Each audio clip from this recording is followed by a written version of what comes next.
parler en disant que de côté, il n'y a pas une marche. En réalité, la marche était impossible.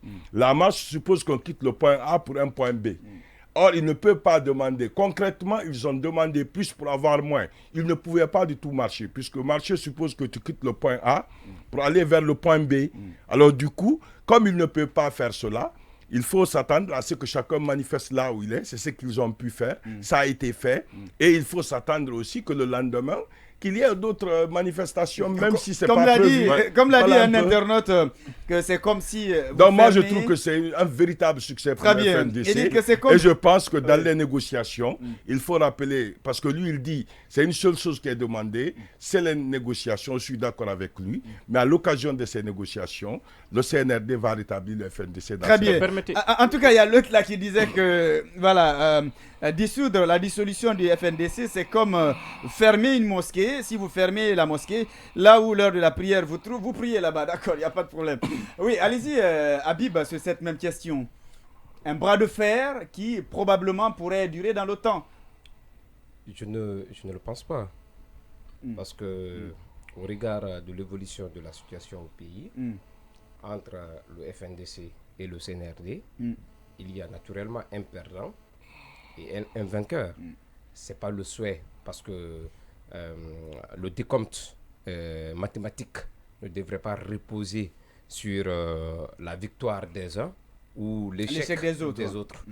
Ce qui était important, c'est que le pays puisse quand même trouver des voies et des mécanismes pour pouvoir traverser cette période d'instabilité. Parce que qui parle de transition parle de période d'instabilité. Maintenant, par rapport à la question de qui a gagné ou de qui a perdu, dépend de celui qui observe et selon les intérêts du moment.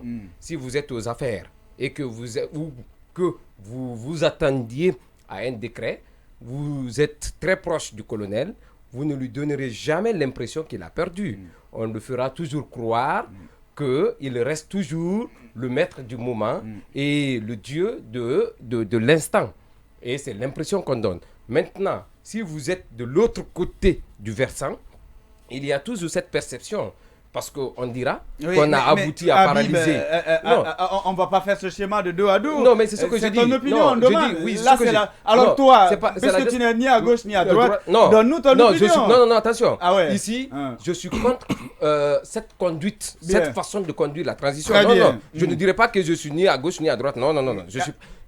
Dans ce débat, j'ai une position. Bien. Ma position, elle est claire. C'est que le débat doit être mené de façon consensuelle. Je ne suis pas d'accord avec le CNRD, surtout avec cette conduite cavalière de la transition. Je ne partage pas du tout cette position tranchée et suicidaire du CNRD. Je ne partage pas cette position. Bien. Je ne suis pas ce genre de journaliste qui a peur peut-être d'assumer sa position. Je répète, comme au temps de Alpha, puisque la question du troisième mandat a été une erreur monumentale, je pense qu'aussi la volonté d'imposer et d'exercer à coup de tête seul contre tous les autres le pouvoir alors qu'il incombe, alors qu'il commande le consensus, je pense que je ne peux pas partager la position des tenants du pouvoir actuel. Il est déjà en ligne, si vous permettez, Habib